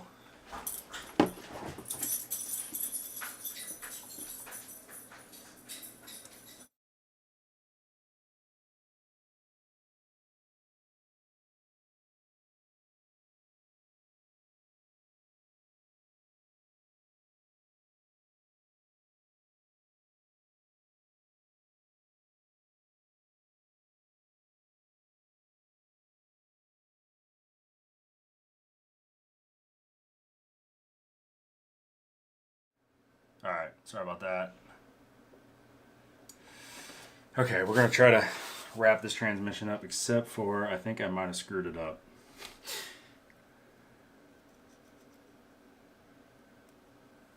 Oh no. This definitely does not fit. Which makes me think I put the wrong gear somewhere.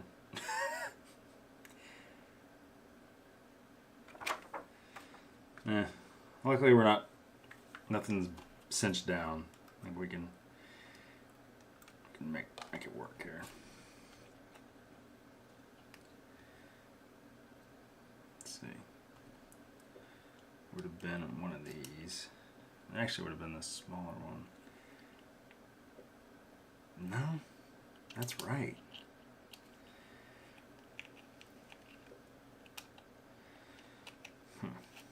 Interesting.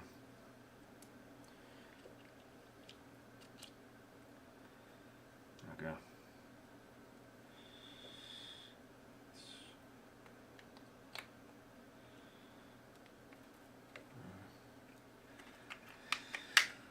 Oh, this is rough. You guys are dropping, leaving me.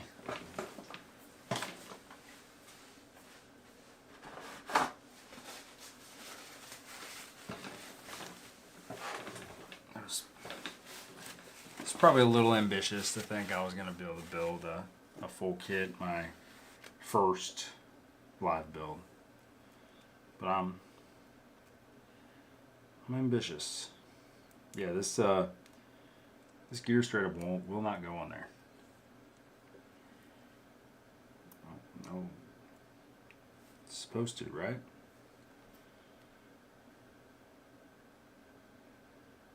Yeah, it's gotta. Yeah. I think. Interesting.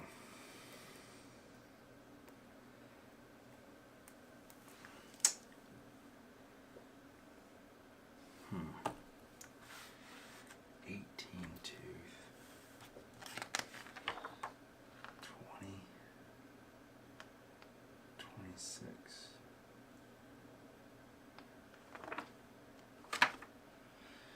Huh. I'm stumped here. This is definitely smaller. Let's count the teeth. Much as I don't want to do that. 1, 2, 3, 4, 5, 6,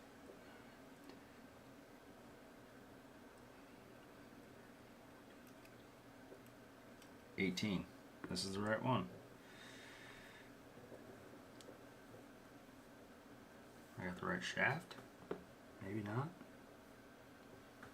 No. Oh, yeah, I'm missing a shaft. There's 2. Probably happened when I turned the page. Probably. That's my guess. Okay. Let's get this back to where it's supposed to be.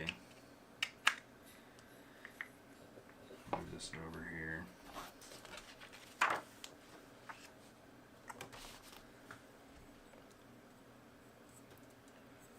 Oh no. Where'd it go? Still in a bag somewhere, maybe?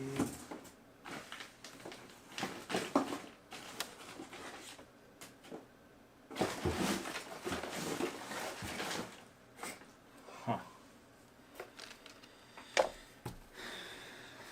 Maybe I dropped it.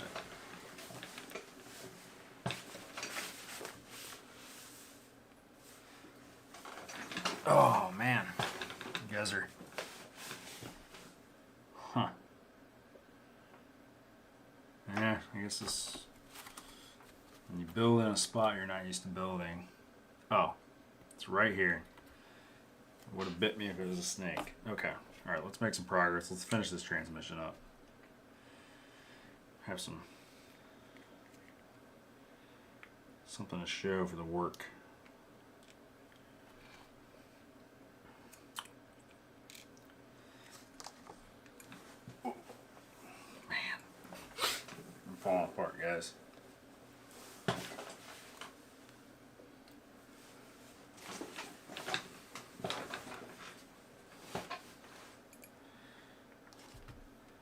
I've done a lot of builds, and I swear this is probably one of the roughest ones. Just clumsy, losing stuff. This is enough to make you want to take a break, which I might do. Probably because I'm not drinking yet. Okay. Gear. Gotta wait on that. Bearing. There.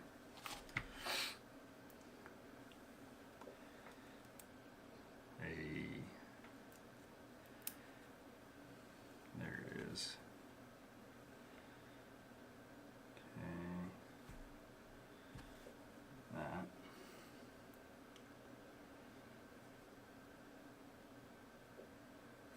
Bearing on the back side.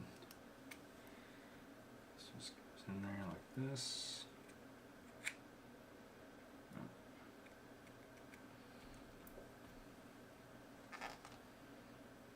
Gear goes on. Goes here.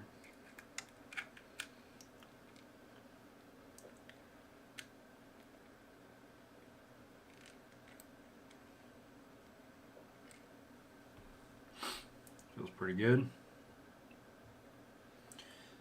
Right here. This is my next piece. Get that ready.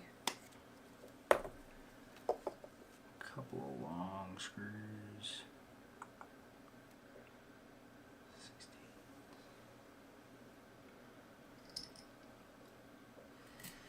I think I'm going to go ahead, just because I don't have the chassis out and ready.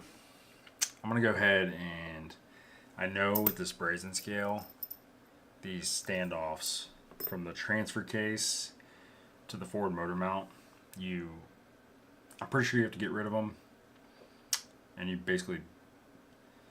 locate the forward motor mount on the chassis, and then use lock nuts to cinch down. It kind of uses the threads and the standoffs to hold everything down the way it was designed. Just happened to read just enough of that, but I think I'm gonna go ahead and just build it the way it is, and we'll cross that. I'll cross that bridge when it comes up later for me. This is a big transfer case, so it is not small. Another bearing here. So it makes sense. Okay. And let's throw some grease in here.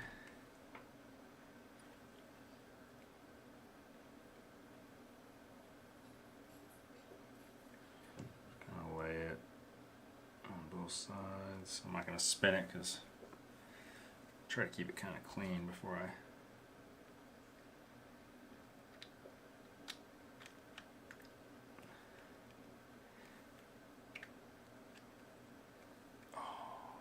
That's what I didn't want to do.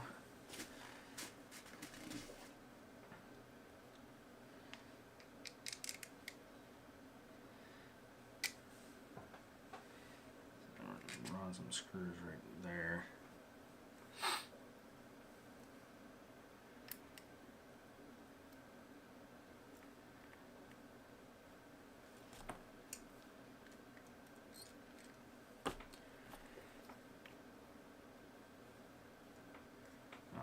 I wish I would have known these were press fit in here. Dang, those are tight. Oh man. Hopefully I'm not doing this wrong, but alright, we use the screws to pull them in.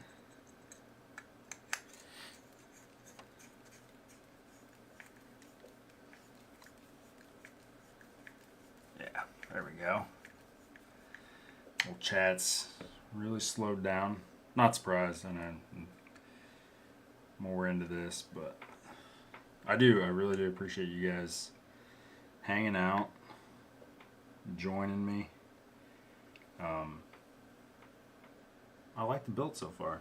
So it's been good. I think if I'm doing the most technical, probably you got to pay attention to the most parts while being distracted, but no fall of axles. This is definitely my deal. All right. Interesting. So then, okay, it's one of these. That is cool. I don't know. I think that's sweet.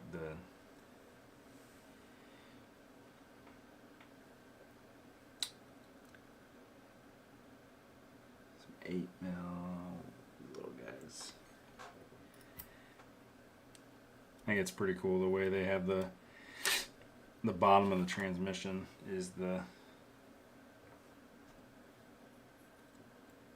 skid plate basically is your bottom cover. They're not the first ones to do that. Like,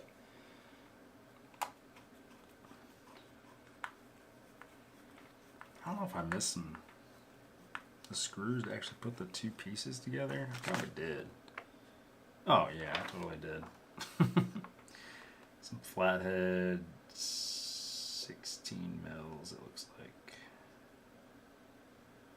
Oh, and I missed the whole. Oh, I missed them.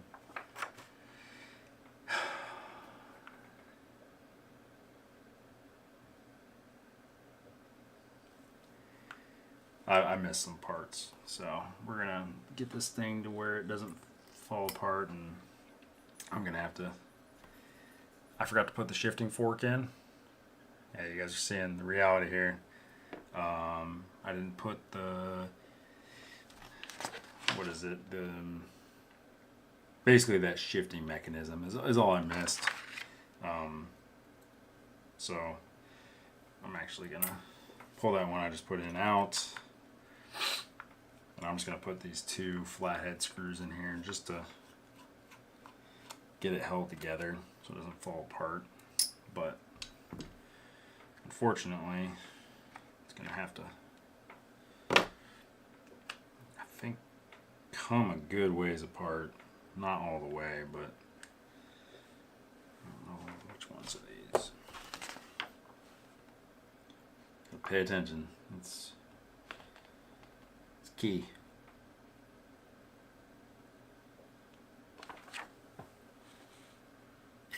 These long ones here. They would have made it a lot easier though to have these in the whole time. I'm not gonna tighten them up. Just placeholders. And I'm gonna move over to my regular bench so I can not struggle and have a little more room, and my lighting's a lot better over there. So, but oh, RW Poem says, seen it in the UGA shirt. Yeah. Admittedly, I went to University of Illinois. Was an Illinois fan. I'm going to give you guys a little behind the scenes. Don't tell anybody here in Georgia. One of my buddies played at Illinois and then transferred to Auburn. So I actually rooted for Auburn for a couple years. And then moved to Georgia. Got a job here in Georgia.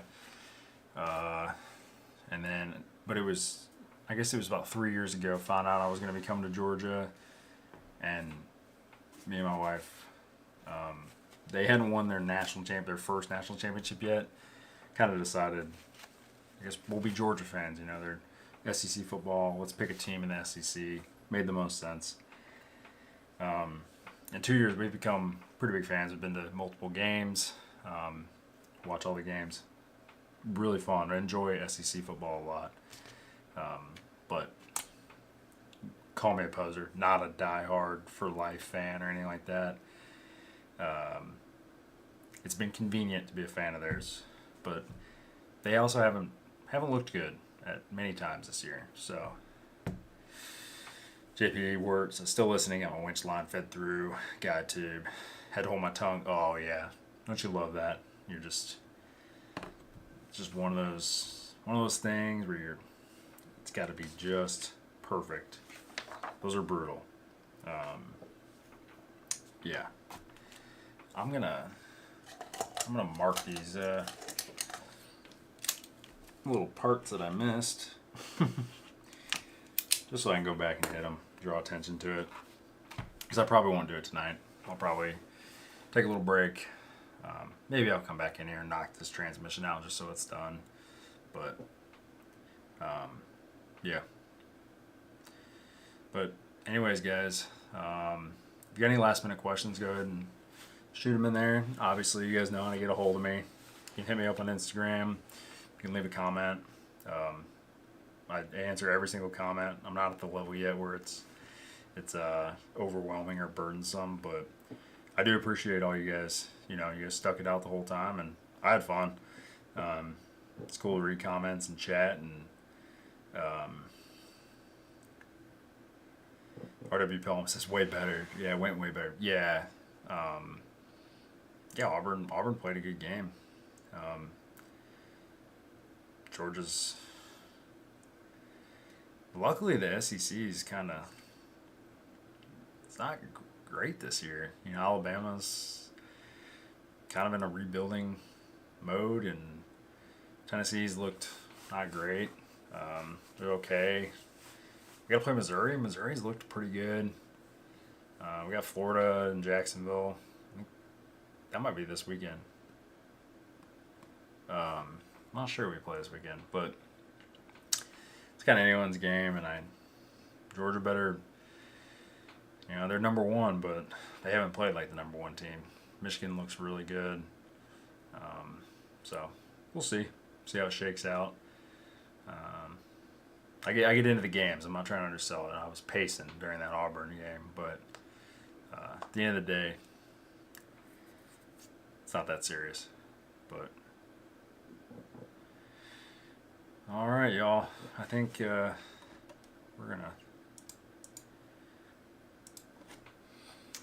gonna call it. Yeah. I appreciate all you guys. You guys are awesome. Thanks for watching the channel. Thanks for supporting me. A lot of y'all were in the last live stream I did. It's been a while. I would like to start doing them. I think Thursday's a pretty good day for me, with work schedule and wife's work schedule and things like that. So I'm thinking about doing Thursdays. Probably not every week. Probably every other, just so I have enough to talk about. Not planning to do a build every time. I actually would prefer to not do a build. Maybe build some wheels or do something that I'm real familiar with. Work on something, kind of stare at stuff, but more just to hang out and chat an hour, maybe 2 hours here and there. But I love live streams. I like watching them. I like rewatch them. I'll play them when I'm driving, catch up on them.